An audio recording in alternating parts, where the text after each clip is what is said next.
आइए दोस्तों देखते हैं बीपीएससी का अभी 11 जून 2026 को लिया गया असिस्टेंट इन्वायरमेंटल साइंटिस्ट का क्वेश्चन पेपर।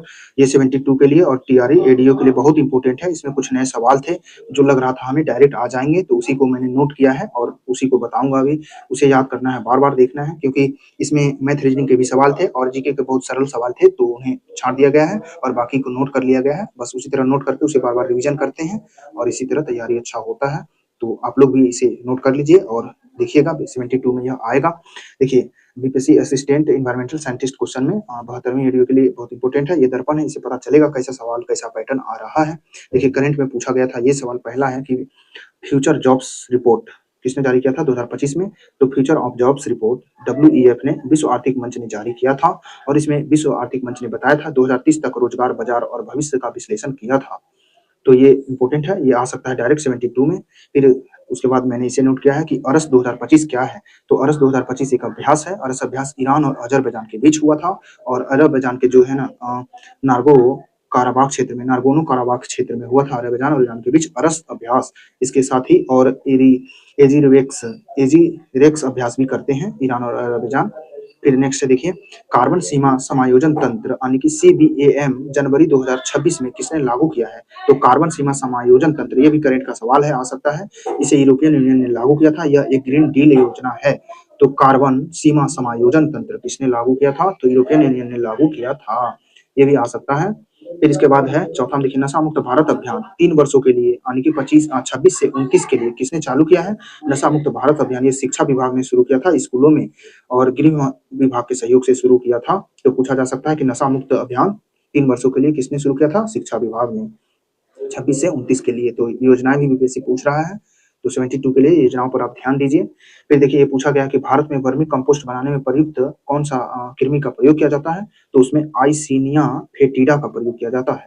आइसिनिया फेटिडा जो कृमि है भारत में वर्मी कंपोस्ट में प्रयुक्त होते हैं। तो ये इंपॉर्टेंट था, इसलिए इसे नोट किया गया। फिर पूछा गया एक स्वदेशी पादप है, तो ऑप्शन के अनुसार रोहिड़ा था। एक स्वदेशी पादप रोहिड़ा था ऑप्शन के अनुसार।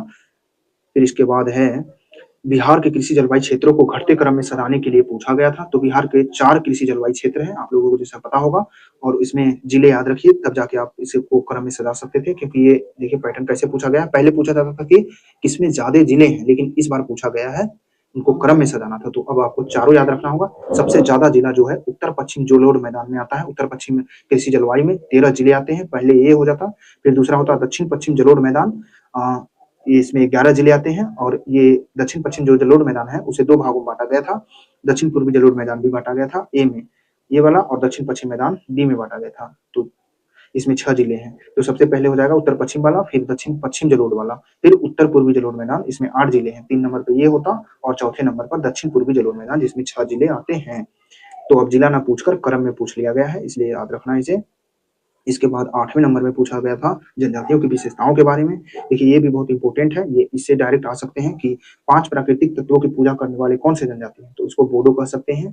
इसमें कूट में दिया गया था और सभी को मिलान करना था, तो यहाँ हमने सबको मिला दिया है। इसे याद रखिए, पूछा जा सकता है, क्योंकि देखिए ऐसे आ जाएगा कि चित्रकला में वृत्त त्रिभुज वर्ग आदि बनाने वाली कौन सी जनजाति है। तो बार्ली जनजाति है, जो अपने चित्रकलाओं में ज्यामितियों का प्रयोग करती है, वृत्त का, त्रिभुज का, वर्ग का। उसी बात तीसरे नंबर पूछा गया है कि गुज्जरों से भौतिक संबंध और व्यवसाय पशुपालन करने वाला जनजाति कौन सा है। तो ऑप्शन के अनुसार ये बकरवाल था, राजस्थान का है ये जनजाति बकरवाल। जम्मू कश्मीर में भी शायद पाए जाते हैं। और इसके बाद चौथा तो था कि दक्षिण पूर्वी एशियाई से आई जनजाति जो 19वीं सदी में विद्रोह किया था ब्रिटिश से। तो यह मुंडा विद्रोह, मुंडा थे, इन्होंने विद्रोह किया था। ऑप्शन के अनुसार मुंडा था, तो मुंडा मारते। तो इसमें हमें लग रहा है ये चित्रकला में जो है वृत्त त्रिभुज वर्ग यानी कि ज्यामिति का प्रयोग करती है बार्ली जनजाति, और 5 प्राकृतिक तत्व पूजा बोडो जनजाति इंपोर्टेंट है। इसके बाद पूछा गया था 1857 के बारे में, ये भी अलग था। देखिए इसमें इसलिए ये अलग था, नया था कि 1857 के वास्तव में राष्ट्र विद्रोह था, ये किसने कहा था।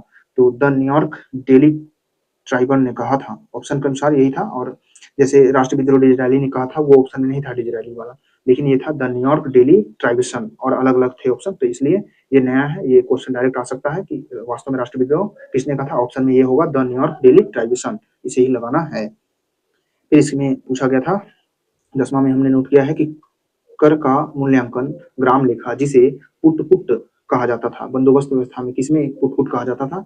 तो यह पुट व्यवस्था किस व्यवस्था में थी। तो रैयतवाड़ी व्यवस्था में शुरू किया गया था। करों का मूल्यांकन किया जाता था जिसे पुटकुट कहा जाता था। तो इसमें डायरेक्ट आ सकता है कि पुटकुट शब्द संबंधित है करों के मूल्यांकन से किस बंदोबस्त में, तो रैयतवाड़ी बंदोबस्त में। फिर इसके बाद पूछा गया था मेगास्थनीज के बारे में है कि मेगास्थनीज के अनुसार अष्टोनोमोई क्या था? तो अष्टोनोमोई यह एक नगर अधिकारी था। ये पहले भी पूछा है बीपीएससी ने सवाल को, ये आ रहा है तो इसे याद रखिए, ये आ सकता है। अष्टोनोमोई नगर अधिकारी थे। फिर इसके बाद है टेवेर्नियर ने 17वीं शताब्दी में उत्तरी भारत के लिए प्रसिद्ध मंडी किसे बताया था? तो टेवेर्नियर जब आया था 17वीं सदी में, उसने उत्तरी भारत का प्रसिद्ध मंडी पटना को बताया था। ये भी इंपॉर्टेंट था, ये भी डायरेक्ट आ सकता है। फिर इसके बाद है टुटुमिर, देखिए ये भी नया है, कुछ अलग है। टुटुमिर के नेतृत्व में बंगाल में 24 परगना में जो धार्मिक आंदोलन हुआ था उसका नाम क्या था? तो तरीका ए मोहम्मदिया, इसका नाम था तरीका ए मोहम्मदिया। लेकिन इसमें पूछा कैसे था, ये असिस्टेंट इंजीनियरिंग में पूछा था कि टिटुमिर के नेतृत्व में धार्मिक आंदोलन जो है ये तरीका ए मोहम्मदिया कहाँ हुआ था? तो बंगाल में हुआ था, 24 परगना में। तो आपको अब ऐसे पूछा जा सकता है कि टिटुमिर के नेतृत्व में कौन सा आंदोलन हुआ था, धार्मिक आंदोलन तरीका ए मोहम्मदिया, इसे याद रखना है। फिर इसके बाद ये है 2026 का पद्म पुरस्कार के बारे में पूछा था कि कितने पद्म पुरस्कार दिए गए थे? तो 131 लोगों को दिया गया था, जिसमें 5 पद्म विभूषण, 13 को पद्म भूषण और 113 को पद्म श्री दिया गया था। जबकि देखिए बीपीएससी स्टेनोग्राफर का 2026 यही 11 जून को, इसी 11 जून को ही ये भी पेपर हुआ था। तो उसमें पूछा गया था कि महिलाओं को कितना दिया गया है पद्म पुरस्कार? तो 119 महिलाओं को दिया गया था पद्म पुरस्कार।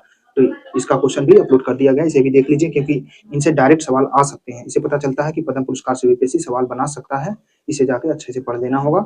फिर वर्ल्ड हैप्पीनेस इंडेक्स के बारे में आया था कि प्रथम स्थान पर कौन देश है? तो वर्ल्ड हैप्पीनेस इंडेक्स 2026 में फिनलैंड है, वही जो लगातार 9 बार से प्रथम स्थान पर आ रहा है। हैप्पीनेस इंडेक्स में भारत का जो स्थान था यह 116वां स्थान था भारत का। तो हैप्पीनेस इंडेक्स को भी देखना है। तो देखिए करंट इस प्रकार से आए हैं और कुछ नए जीके सवाल ऐसे आए हैं। तो ये पैटर्न से ये समझ में आ रहा है कि आयोग कुछ अलग टाइप से पूछ रहा है, जैसे कूट में पूछ रहा है, फिर उसे आगे पीछे सजाने में पूछ रहा है, बिहार से भी सवाल आया है। तो इसको आप बार-बार जाके उस टॉपिक को जाके पढ़िए और रिवीजन कीजिए। और कुछ ऐसे सवाल होते हैं जो नए होते हैं, वो अगले एग्जाम में लड़ सकते हैं, तो ऐसे ही नोट करके रख लीजिए और बार-बार उसे रिवीजन कीजिए, अच्छा होगा। उससे तैयारी मजबूत होती है और